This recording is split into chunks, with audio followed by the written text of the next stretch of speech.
Today, I wanted to talk about abstinence and why I choose to be abstinent and why I'm going to be abstinent until I feel, until I'm married, right? Until I'm with the right person. This is a big topic, and there's many reasons why one would be abstinent. There's many reasons why someone would refrain from being intimate with the opposite sex or the same sex, whatever.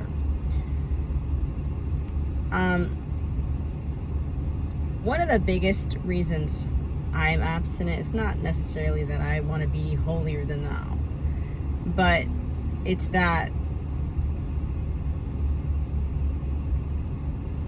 the energy transfer associated with sexual activity is great. It's great. And because of that, I understand that you can't just give that energy away to anybody. And the thing about that is that, there are a lot of men out here who are just enjoying life and they don't really care about relations or family. And the thing is that there is a large chunk of the population of men who are not family oriented, who are not family minded. And the thing, the logic, besides energetic purposes, besides being, drained from being intimate with somebody, people can just take your essence and your energy to the point where it could lead you to a very dark place, even death. And that's why why do you think prostitutes and porn stars and things, people like that, they end up, sadly losing their lives very early. And it is because they don't understand the energetic ramification of sleeping with people. And this isn't to judge anybody at all. We live in a society that uplifts this kind of carnal behavior, uplifts, pleasure over purpose, over love, over family. And so being aware of this as a woman, especially because it's the energy transfer, it's different depend on the man or the woman. And then there's also a spectrum. There's always a meaty part of the bell curve and then outliers, right? So I may not be able to touch on everything, but with the understanding of the energetic issues, but then there comes the risk.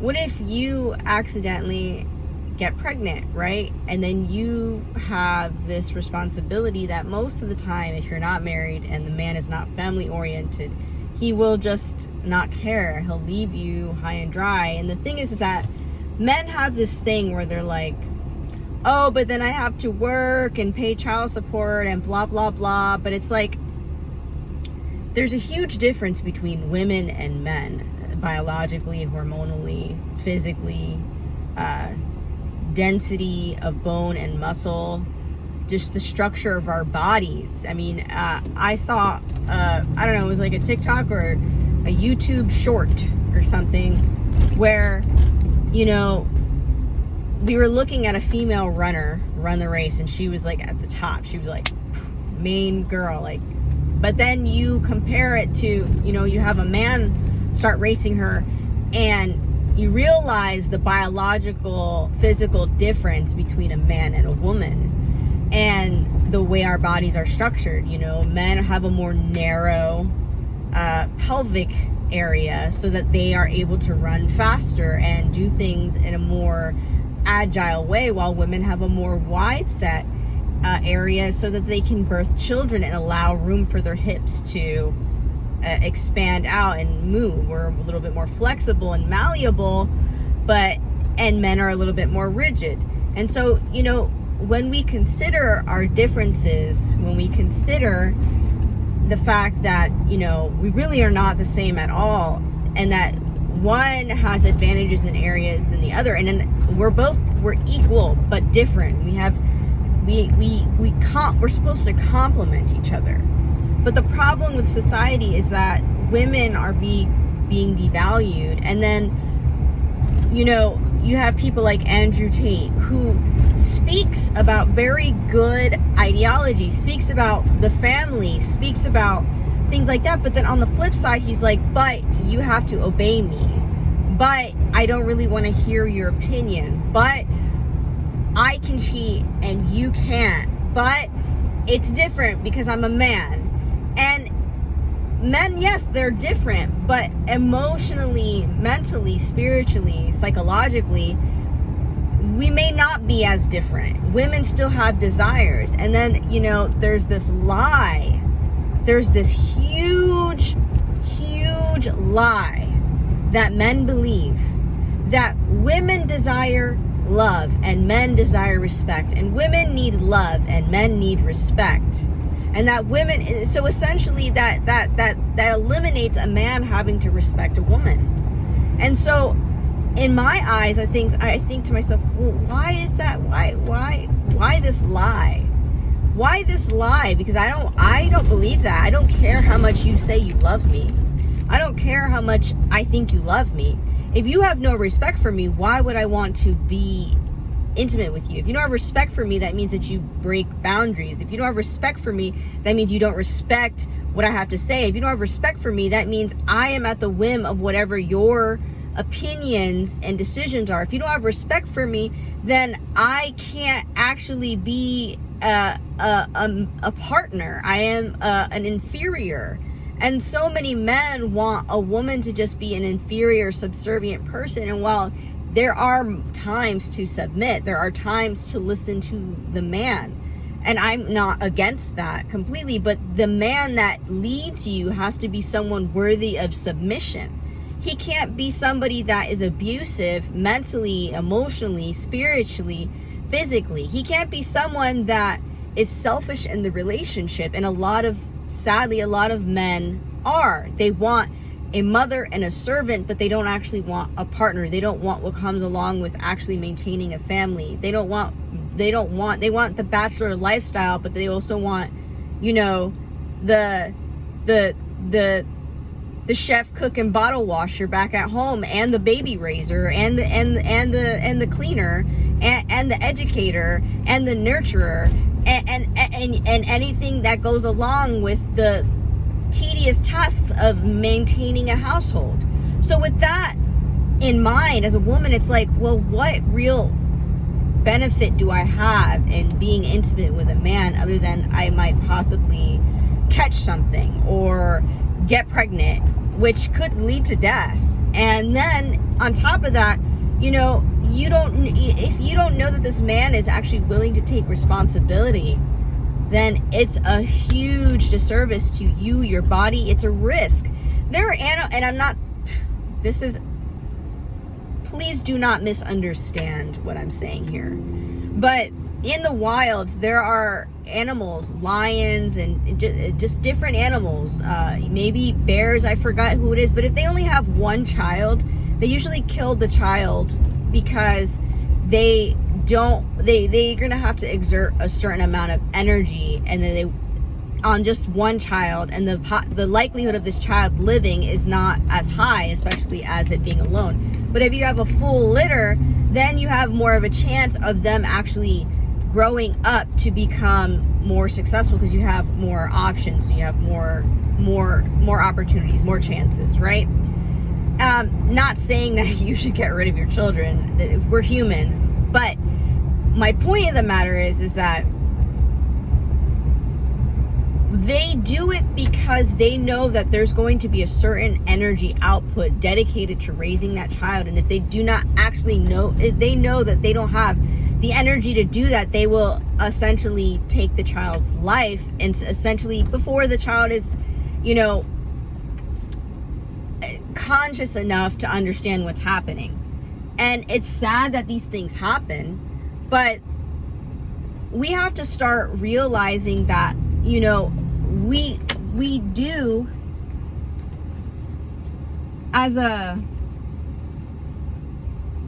species, only have a finite amount of energy to put out and actually make something happen on a day-to-day basis. You know, we only have so much bandwidth. And then if you're giving that energy to a bunch of kids and a man who does not support you or take care of you or honor you or respect you, then what kind of life are you living? You're not living. You're just there to be a subservient droid for a man who does not care about how you feel, what you think, and that you're just there to serve him, his needs, and that's the thing. Why would anybody sign up for that? Why would I sign up for that? I remain abstinent because I have yet to find somebody that is honest enough for me to say, yeah, I'm going to take care, nurture this man and his children and his household. I'm going to make myself the best version of myself for this person because, you know, they're so great. And that's the only reason why you should be doing any of that, is because they're so great. They're so great. They're so perfect for you. They make you feel loved. They make you feel respected. They make you feel safe. They make you want to be the best version of yourself. And if you haven't found that person, then what are you doing with your life?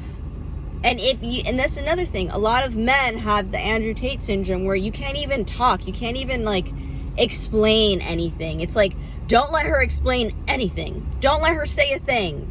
She cannot speak. She can only agree, and she can only say very sweet things, and she can stroke my ego. But the moment she has to state an opinion or something that's a little bit off from what I'm saying, we gotta put her in her place. We gotta neg her. We gotta joke her. Silly girl, if you only knew. And it's like, why would I want to be with someone like that? I feel like Andrew Tate is in some ways is beneficial to society because he is probably single-handedly caused millions of women to say, you know what? Nope, that's it. I'm going to be abstinent. He's single-handedly causing more depopulation, you know, simply by women realizing that men are blindly following other men because they have no guidance in their life. They have no real leaders in their life. They have no real critical thinking ability for themselves. A lot of these men are very young, so they can't think for themselves. They say, oh yeah, Andrew Tate has it big. He has it good. He's doing this and that. Andrew Tate is essentially a nepotism baby. Andrew Tate cannot relate to reality because he doesn't live in reality. He has a rich dad, or he comes from a rich family, very prestigious. Everything's so super prestigious for him, right? He's just the hot shit. Yet women are not really attracted to him. I mean, maybe some women are, but personally, he makes me feel like cringe, like he's cringy. And I get what he's saying in a lot of instances when it comes to being traditional, but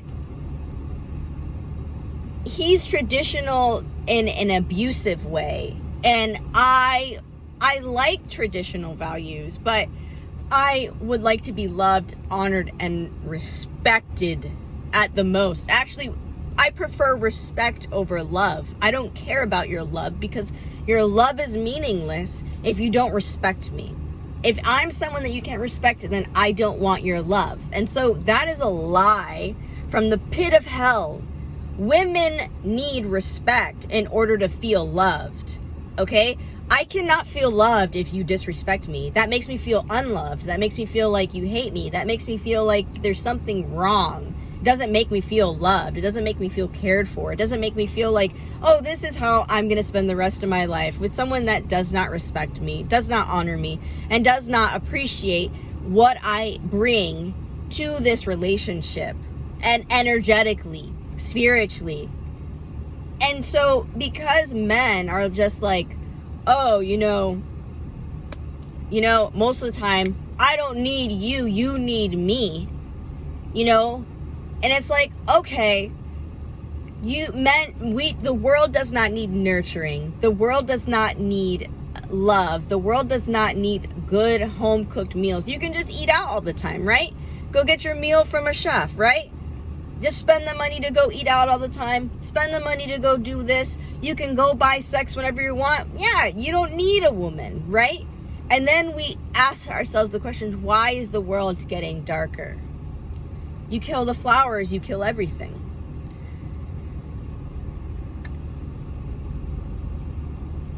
I'm abstinent because I realize that we are in a weird climate in society where you don't know who you can really trust. Most of these men, they don't want to put in a ton of effort. A lot of times they're oh, I've been burnt, so blah blah blah blah blah. And so you can't really find them. All these men out here are wounded anyway, so it's like, oh, go to therapy. Oh, but I can't get a therapist because I'm so high and mighty and I just know better. Okay, well, great. So then let's just depopulate even more, Let's not make families. Let's not cultivate an environment where children can actually grow healthy, happy, and fulfilled. Let's just keep going down this path of destruction and pretending like everything's okay, because that's what a lot of men do. They sweep things under the rug, and because their ego is so big, they when a woman has a great idea, a lot of times men don't want to give the woman credit. It's like, oh, you did a nail and a lash company, great. Oh, you want to do a company on hydroelectricity? Fuck you, bitch. We're going to kill you because we don't want you to be of any importance in such a strong industry that could have effects on so many different things, right? So it's like, oh yeah, do lashes, do nails, do hair, girl. But the moment you step into something like construction or whatever, oh, hey. Looks like look like the skirt is talking now. And so, it's just like we have this weird thing where it's like women can't really express themselves safely and in a way where we feel like we're actually going to be respected and looked at in a way where it's like, you know what? There's something there. There's something there, and getting validated for having that good idea, And I'm not talking about, oh, you hired me because I'm a certain ethnicity, I'm a girl, or I'm transgender. That's not what I'm talking about. Like, where it's very logically clear that she has a good point, but yet no one wants to validate that good point because it's coming from what? A skirt. This is why society can't move forward, because one half of society is told that their voice is not as important, and the other half of society says, oh yeah. And the thing is like, men, because they have that biological difference where they can go for longer, faster, stronger amount, they use that against a woman who really, we need to take breaks, we need to take moments. We are not built to do certain things for long ass periods of time. But then you go on the flip side, you wonder why men's mortality rate is higher and younger than women. Well, it's because they're just go, and then they wonder why they die alone with no family, and that's it. Oh, and their boss is like, oh, that sucks, well, I gotta hire another one. Thanks for your service. You wasted your whole life working, and you've left nothing. You've left really nothing but people in pain. And while, yeah, maybe you have family here or there, you don't know them. You don't know your family. You don't know. They're strangers. You're when you go into your household, the people in there are strangers because you're never there. Why would a woman sign up for that? We need men that take initiative, take responsibility, and actually have such a strong masculine energy that they can listen to a woman and validate her, because he's in such a strong place that he can just be like, yeah, babe, I got you, I got you, let's do this, or you know what, I like what you're saying, hun, but let's wait a little bit for this, or let's do a little, like, learning how to actually correct your woman without hurting your woman, right? And instead of making her feel stupid, making her feel like you're listening, right? And a lot of men can't do that today because it's just like so many unhealthy dudes. And so when you see that, the population, most people are kind of at the bottom of the barrel, and the pickings are kind of slim for people of high standard, quality, and class. And I don't mean rich. Money cannot buy class, okay? I'm talking about inherently a good human being, where a lot of men are just messed up, confused. Society's just swaying them around. Whatever's gonna sell the most, testosterone or, penis enhancing stuff, whatever's gonna sell the most sexual things. We're making society so sexual too. Like, we're becoming less wholesome and more like gross. Like, and that's the thing. It's like, sex has become kind of like gross to me. It's like just men like, you're just dogs. It's like gross. It's not cute anymore. It's like, and so because of this, because of the nature of a lot of people, like when I go and see a man, like I want to be able to look up to him and be like, yeah, like that's my rock. That's my rock. But most women can't do that. And so why would I take the risk of having sex with someone who can't even prove that they can be my rock, that they can be a safe place for me to rest my head? Why continue to make more people when what they're going to be going into is pretty rough? It's pretty rough.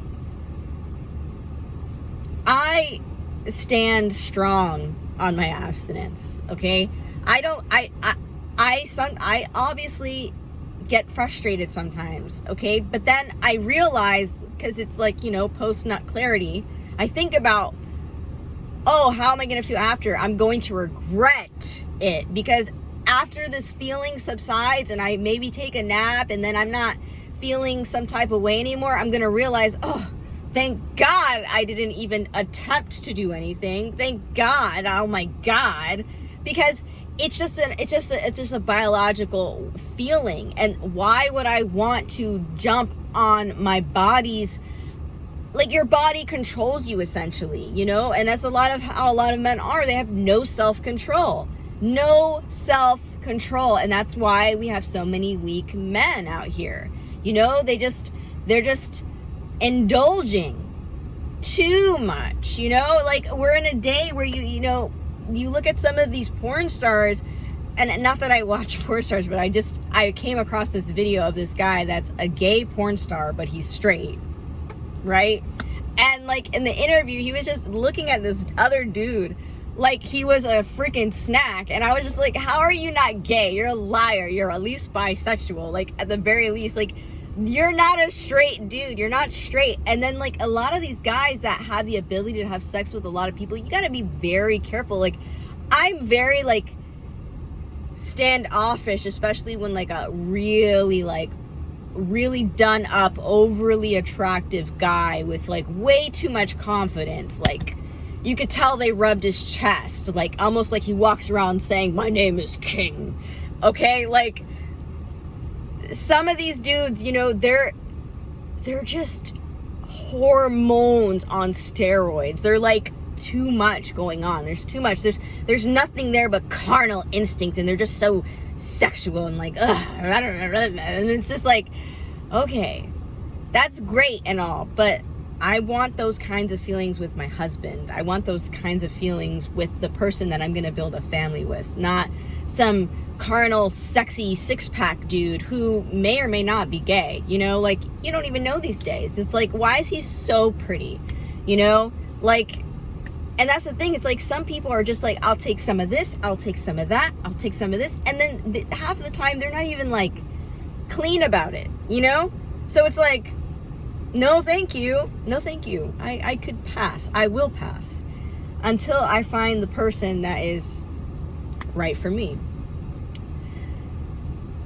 So I know this was a little bit long-winded, but with all that said, I really appreciate you watching. If you have any more questions about my abstinent journey, just give me a comment below. And I really, really just want people to start waking up to the realization of this like energetic mismatch and just vortex of energy that we're throwing out into the world. It's a mess, and I don't want any of it. I want a stable person, who is grounded in their mind and their thoughts and their spirituality and everything, and who isn't emotionally dumb. A lot of, that's the thing. It's like, before I let you off, that's a thing. A lot of these dudes, they give love and respect to their fellow men and friends and co-workers that have dicks. And then when it comes to their women, it's like, I am king, and it's just weird. It's like, yeah, but, like, are we in this together? Or am I just kind of like, I'm just the trophy on your side, And so I could go on and on with this for a while, but I'm going to end it here. Yeah, thanks for watching. This is En Route, and I'm out.